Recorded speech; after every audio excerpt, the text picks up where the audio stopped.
Bienvenue sur Top Invest, la chaîne des top d'investissement. Ici, on parle essentiellement d'entreprises de qualité. Avons-nous une opportunité d'investissement sur Imeris? C'est la question à laquelle on va essayer de répondre en se basant sur les états financiers de la compagnie. Ceci représente uniquement mon point de vue et non un conseil d'investissement. Donc, Imeris, c'est une compagnie sur laquelle on a déjà fait une analyse au mois de décembre 2021. Donc, je pense que c'était au début de des analyses ici sur la chaîne.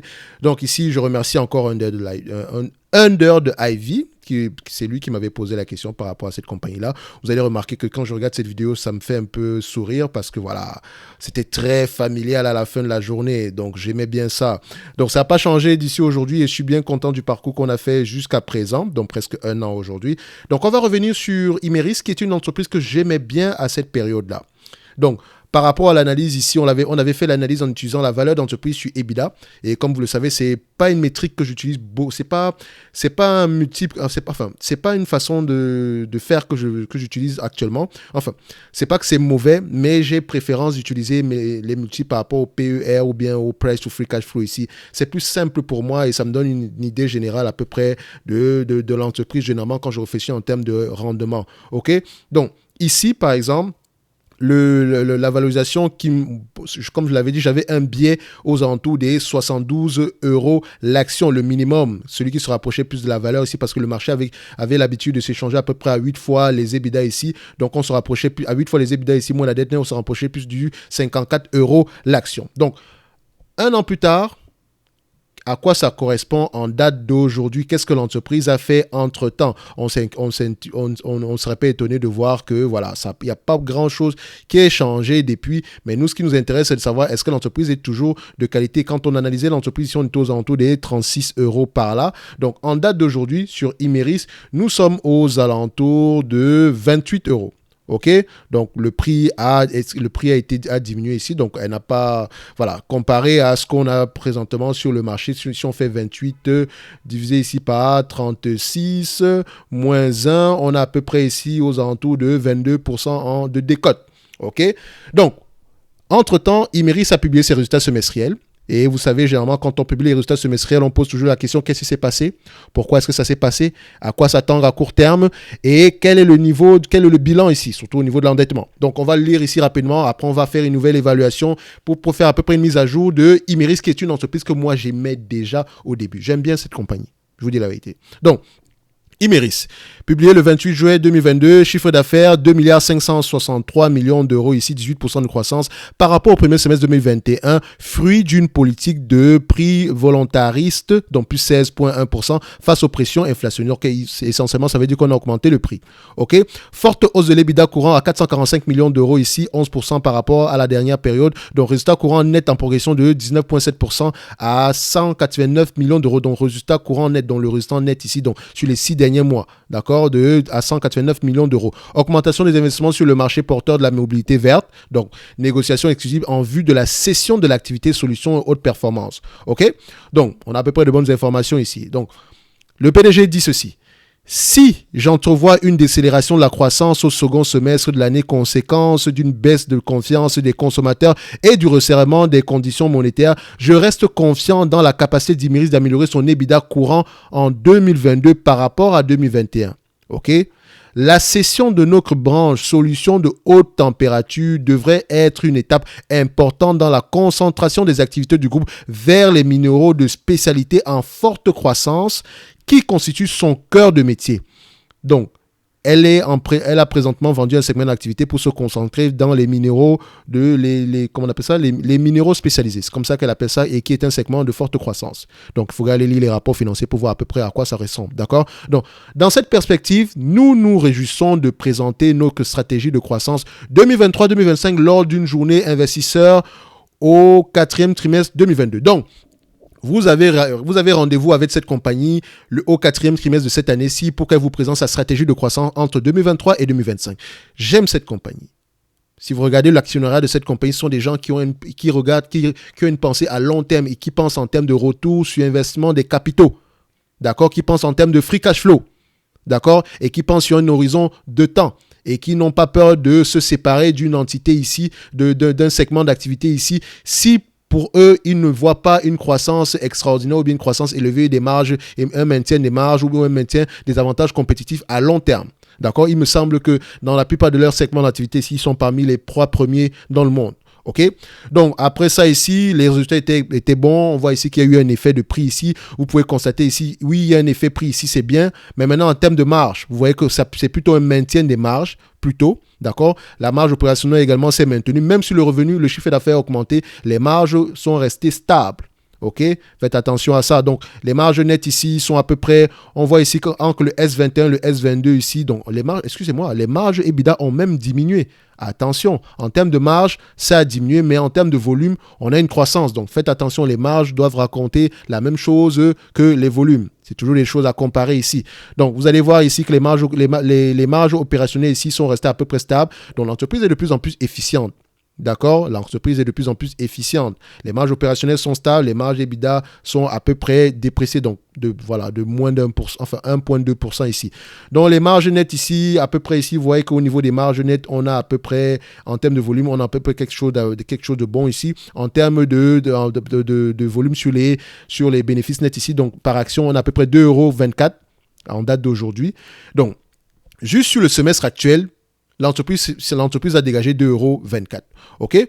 Donc, on continue ici, il dit ceci. Gestion du portefeuille actif au service de la stratégie de croissance à long terme du groupe. Imerys a entamé aujourd'hui des négociations exclusives avec Platinum Equity, un fonds d'investissement international actif dans un grand nombre d'industries en vue de la cession de son activité solution de haute performance. Donc, pour un montant d'environ 930 millions d'euros. Après, vous allez voir ici. Donc, ça veut dire que ce département-là, ce segment d'activité qu'on vend va nous rapporter à peu près 930 millions d'euros. La transaction envisagée est en ligne avec la gestion active du portefeuille d'activité d'Imerys, sa stratégie de développement à long terme et ses ambitions de création de valeur. Donc, elle devrait permettre au groupe de se concentrer sur ses solutions minérales de spécialité et de disposer de nouvelles ressources financières pour poursuivre son expansion, en particulier sur les marchés tels que la mobilité verte, la construction durable et les solutions naturelles pour les biens de consommation. Cette transaction qui est soumise au respect des conditions de clôture habituelles, y compris les procédures d'information et de consultation des instances de représentation du personnel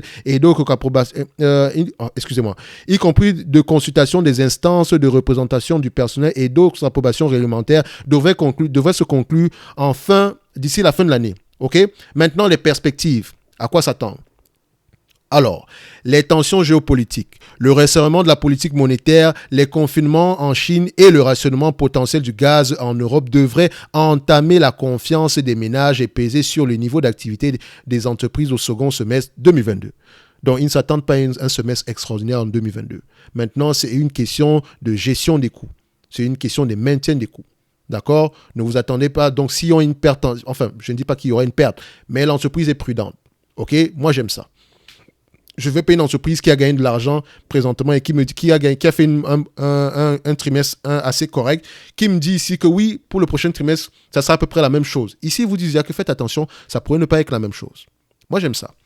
Toutefois, l'empreinte géographique mondiale d'Imerys et la diversité de ces marchés, la croissance interrompue du marché des véhicules électriques, les investissements stratégiques en cours de déploiement et la capacité du groupe à récupérer l'inflation de ses coûts.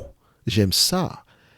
Capacité du groupe à récupérer l'inflation de ses coûts, pricing power, devrait permettre à Imerys de poursuivre sur la voie d'une croissance rentable et d'améliorer son EBITDA courant d'une année sur l'autre, quoiqu'à un rythme moins soutenu au second semestre. Pour l'ensemble de l'année 2022, Imerys vise un EBITDA courant de entre 810 à 840 millions d'euros en l'absence de perturbations significatives sur les marchés au second semestre et hors impact de la cession envisagée de l'activité HTS.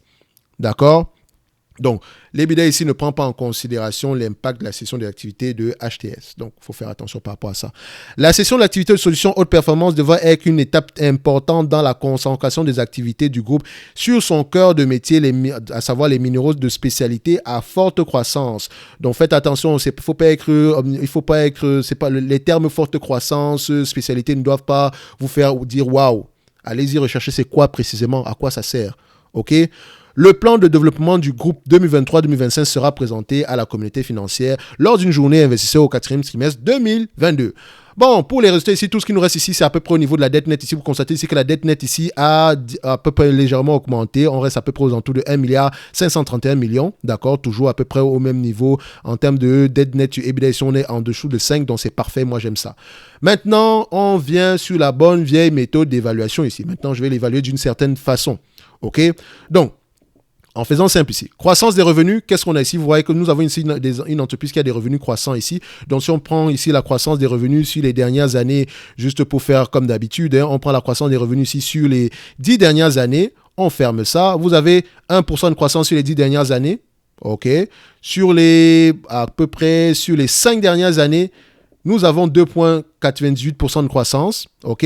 Sur les 3 dernières années ici, nous avons à peu près moins 1,53% de croissance. Donc, la croissance n'est pas trop ça sur les 10, 5, 3... Elle se maintient.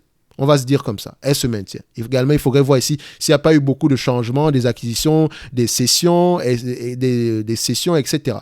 D'accord? Donc, on a à peu près une stabilité des revenus ici. Les revenus ici actuels sont de 4,790 milliards, mais on vous dit également que cette année-ci, on va plutôt se maintenir, on va plutôt rester sur des revenus stables. Donc, je vais rester à peu près à 4 milliards 790 sur les 12 derniers mois. C'est ce qu'on a présentement ici. Croissance des revenus, 0. Free cash flow ici, on va y revenir tantôt. D'accord? Donc, au niveau des free cash flow ici, je compare ici les free cash flow par rapport aux bénéfices nets. Déjà, en termes de volume, qu'est-ce que ça donne? Vous voyez, c'est que la moyenne des free cash flow sur les 20 dernières années, la moyenne est de 223 millions. La médiane pour les bénéfices nets ici est de 241 millions. Donc, semble-t-il que les free cash flow avec les marges nettes vont dans le même sens. Sur les 10 dernières années, c'est à peu près la même chose. Sur les 5 dernières années, il y a une légère différence, mais peut-être également parce que les free cash flow sont peut-être impactés ici positivement par rapport au loyer. Donc, il faudrait également aller regarder ceci. De toutes les façons, les marges nettes ici sont plus élevées que les bénéfices nets. Les marges nettes ici sont plus élevées que les free cash flow à l'heure actuelle. Donc, on pourrait se dire que peut-être qu'à peu près on arrive à un rattrapage et qu'on avait peut-être fait des investissements massifs à peu près à cette période aussi. Donc, j'essaie de regarder ici capital expenditure, capital expenditure ici. Est-ce qu'on a des capital expenditure un peu plus élevés que d'habitude? Ouais, on va se dire oui. Ça peut être une des raisons ici. OK? Donc, allez-y, regardez cela. Je vais prendre ici les net income comme étant la véritable rentabilité de cette compagnie ici. Quand je les prends ici en termes de marge, les net income margin moyens ici sont de 6,78% en médiane sur les 5 dernières années. Sur les 10 dernières années, on a 6,7%.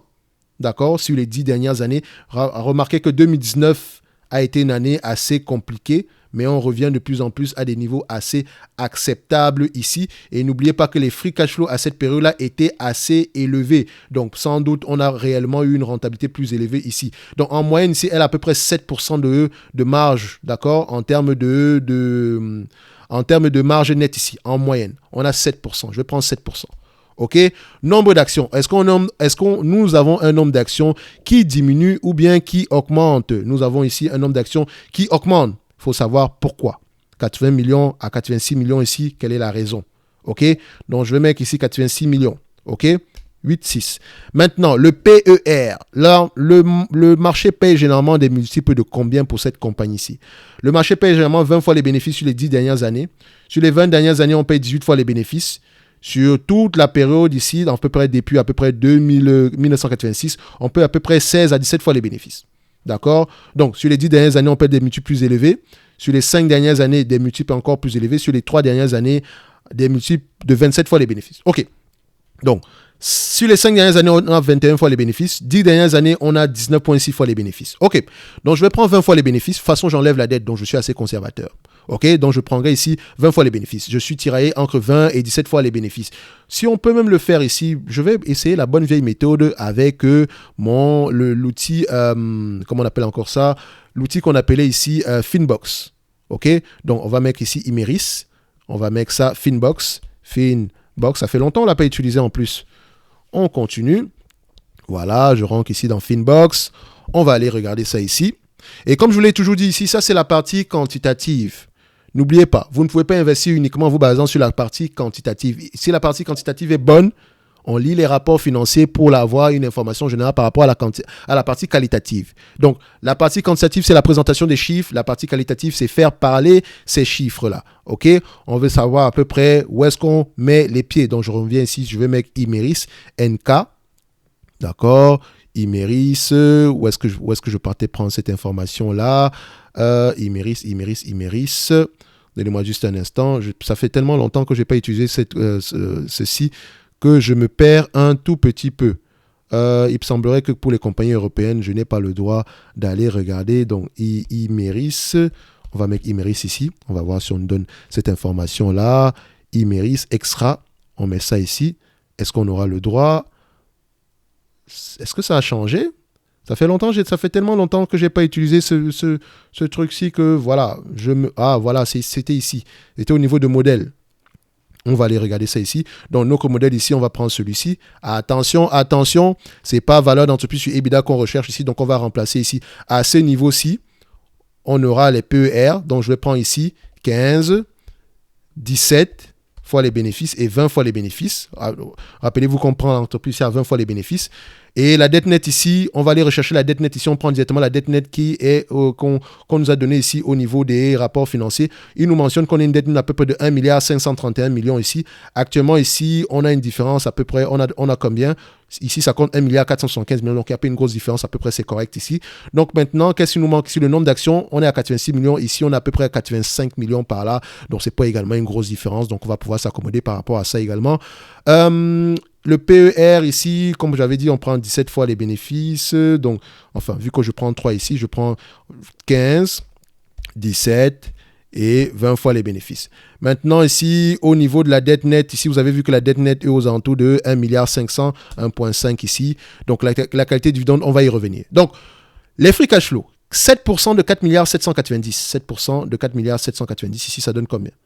0,07. Ça donne combien ici? 335 millions. La question qu'on doit se poser, c'est s'il y a de fortes chances qu'on maintienne au moins ce 4,790 milliards et ce 7% dans les années à venir.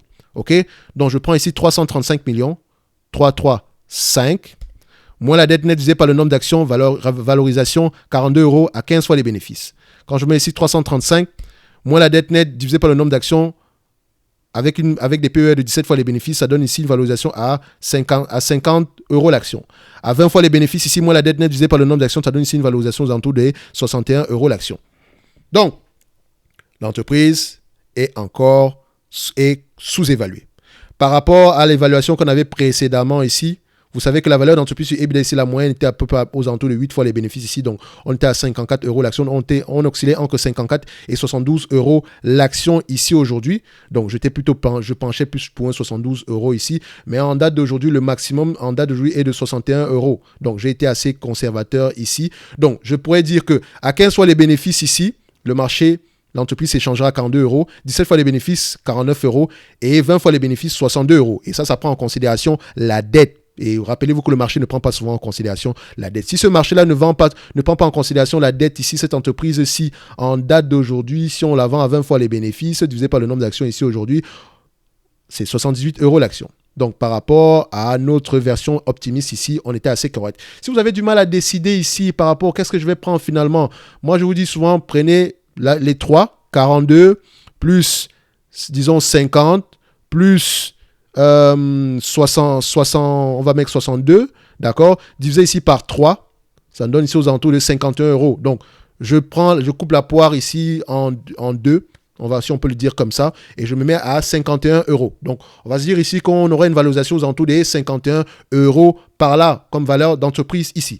Maintenant, si cette compagnie vous distribue la totalité du dividende en date d'aujourd'hui, la totalité des free cash flow en date d'aujourd'hui, en termes de dividende, je sais que je parle de free cash flow, net income, vous avez souvent l'impression de vous payer, mais moi je mélange toujours les deux ici. Après avoir vérifié ici, je sais que les net income ici ont tendance à être l'équivalent des free cash flow, ok? Donc, faites attention. Donc, si elle me revient de 335 millions d'euros, d'accord, j'aurai à peu près une rentabilité par rapport au prix actuel, par rapport à la capitalisation boursière actuelle de 14%, sans prendre en considération la dette, ok? Donc, c'est une entreprise qui distribue un dividende.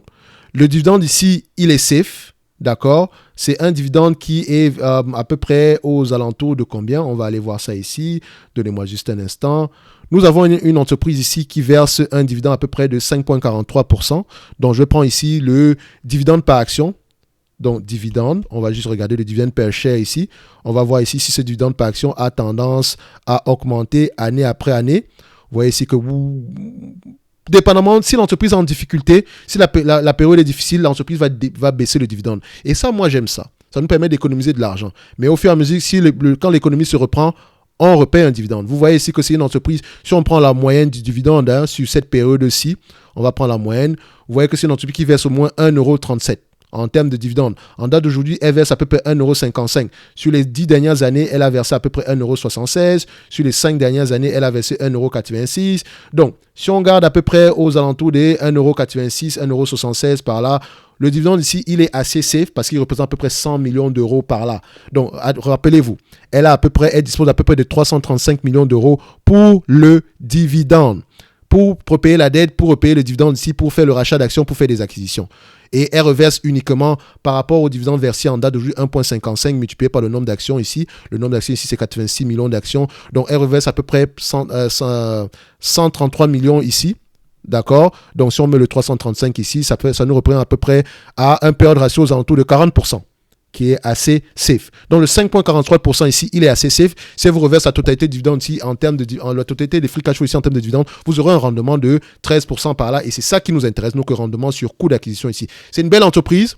Au prix actuel, non seulement on a la performance et le dividende possible, mais n'oubliez pas également qu'en période de difficulté, elle se réserve le droit de réduire ce dividende-là. Je dis bien réduire, elle ne coupe pas totalement le dividende. D'accord? Elle le réduit juste. Admettons qu'elle réduit son dividende ici à 1 € par rapport à votre prix d'acquisition actuel qui est à peu près de 28 € ici, donc divisé ici par 29. Vous aurez un rendement à peu près de 3%. C'est pas si mauvais que ça. Donc, assez safe. Imerys représente toujours une opportunité d'investissement ici. Par rapport à notre première analyse ici, on reste toujours à peu près sur la même tendance. On aime bien ce qu'on voit ici. Au minimum, on pourrait aux alentours des 51 €, mais ça dépend de la capacité de l'entreprise à maintenir des marges stables, des revenus stables. Okay? Donc, on attend également la présentation aux investisseurs pour la stratégie 2023-2025. Et vous pouvez le voir ici, c'est une entreprise qui est assez bien gérée. Donc, si vous aimez le dividende, c'est bien. Si vous aimez également la performance et le dividende, encore mieux, on préfère ça. Et si vous aimez investir dans la qualité pour bénéficier du dividende ainsi que de la performance, Imerys pourrait être intéressant au prix actuel. On se donne rendez-vous sur la prochaine vidéo et d'ici là, si cette compagnie vous intéresse, lisez vos rapports financiers. Merci. Et abonnez-vous aussi, ça fait toujours plaisir.